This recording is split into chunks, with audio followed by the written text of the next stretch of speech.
వజ్రం మొట్టమొదటిసారి మనం చూసినప్పుడు అది ఏదో ఒక రాయిలాగా ఉంటది, మట్టిలో ఉన్న ఒక రాయిలాగా ఉంటది. బయట వారు చూసినప్పుడు ఇది ఏదో ఒక రాయి అని పడేయచ్చు, దీంట్లో ఏమీ లేదు అని.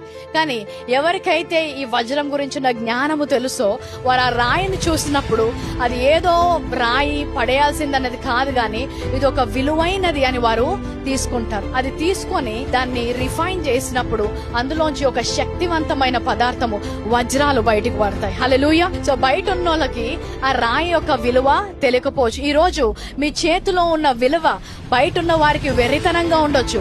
రొట్టేంటి, ద్రాక్షారసం ఏంటి, మనల్ని హేళన చేయొచ్చు. ఎందుకంటే వారికి వెర్రితనంగా ఉంది. మనము నశించబోయే వారము కాదు గాని రక్షించబడిన వారము గనుక ఈ రోజు నీ చేతిలో ఉన్న దాని యొక్క శక్తి, దాని యొక్క విలువ నీకు తెలుసు.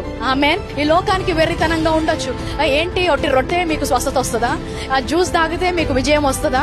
ఆయన శక్తి మనల్ని తాకుతున్నప్పుడు విరగొట్టబడిన ఆయన శరీరము ద్వారా మన శరీరములో నూతనమైన స్వస్థత, దీర్ఘాయుష్యు, ఆయన చిందించిన రక్తము ద్వారా మనకు విజయం. హల్లెలూయా. సిలువను గూర్చిన వార్త నశించున్న వారికి వెర్రితనముగాను, రక్షింపబడుచున్న మనకు దేవుని శక్తి.